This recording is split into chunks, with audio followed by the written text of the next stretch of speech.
Sumagot si Job. Ikasyam na kabanata. Sumagot si Job, totoo ang sinabi mo, pero paano mapapatunayan ng tao na wala siyang kasalanan sa harapan ng Diyos? Kahit na makipagtalo pa siya sa Diyos sa hukuman, wala siyang magagawa dahil sa 1,000 katanungan ng Diyos, hindi niya masasagot isa man sa mga ito. Marunong at makapangyarihan ng Diyos. Sino ang nakipaglaban sa Kanya at nagtagumpay? Walang ano-ano'y pinauuga niya ang mga bundok, at natitibag ito sa tindi ng Kanyang galit.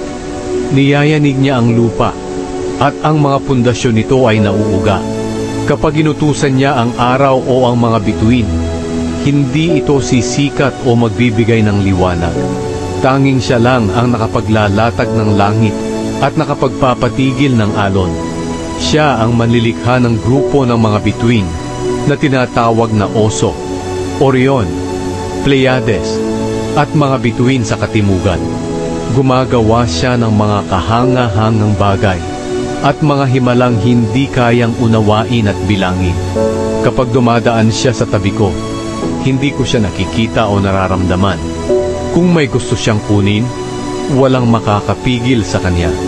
At sino ang makakapagreklamo sa mga ginagawa niya? Hindi pinipigil ng Diyos ang kanyang galit. Kahit ang mga katulong ng dragon na si Rahab ay yumuyukod sa takot sa kanya. Kaya papaano ko ipagtatanggol ang sarili ko sa Diyos? Ano ang mga salitang maaari kong gamitin para makipagtalo sa kanya? Kahit na wala akong kasalanan, hindi ko maipagtatanggol ang sarili ko. Ang magagawa ko lamang ay magmakaawa sa Diyos na aking hukom. Kahit hilingin kong magkausap kami at pumayag siya, hindi pa rin niya ako pakikinggan, sapagkat pinapahirapan niya ako na parang sinasalanta ng bagyo, at dinadagdagan pa niya ang paghihirap ko ng walang dahilan. Halos malagot na ang aking hininga dahil sa paghihirap na idinulot niya sa akin. Kung lakas ang pag-uusapan, walang tatalo sa kanya. At kung sa hukuman idadaan, sinong makapaghahabla sa kanya? Kahit na wala akong kasalanan, paparusahan pa rin ako dahil sa mga sinabi ko. Kahit na wala akong kapintasan, wala na itong halaga sa akin ngayon. Kinamumuhian ko na ang aking buhay. Pareho lang naman ang kapalaran ng matuwid at masama. Lahat sila ay mamamatay.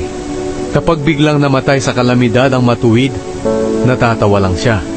Ipinagkatiwala niya ang mundo sa masasama. Tinatakpan niya ang mata ng mga hukom para hindi sila humatol ng tama. Kung hindi siya ang gumagawa nito, sino pa kaya? Madaling lumipas ang mga araw sa buhay ko. Mas mabilis pa ito kaysa sa mananakbo. Lumilipas ito ng walang nakikitang kabutihan. Dumadaan ito na kasimbilis ng isang matuling sasakyang pandagat o ng agilang dumadagit ng pagkain. Kahit tumigil na ako sa pagdaing at pagdadalamhati, at ako'y ngumiti na, nananaig pa rin sa akin ang takot sa mga paghihirap na maaaring dumating sa akin.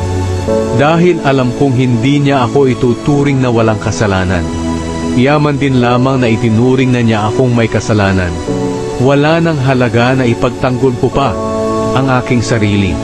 Kahit sabunan ko pa ang aking buong katawan para luminis, ilulubog pa rin niya ako sa maputik na hukay upang kahit ang sarili kong damit ay ikahiya ako. Hindi tao ang Diyos na katulad ko. Hindi ko siya kayang sagutin o isakdalman sa hukuman. Mayroon sanang mamagitan sa amin para pagkasunduin kaming dalawa. At mapatigil sana niya ang pagpalo ng Diyos sa akin para hindi na ako matakot. Kung magkagayoy, makakausap ko na ang Diyos ng walang takot. Pero sa ngayon, hindi ko pa ito magagawa.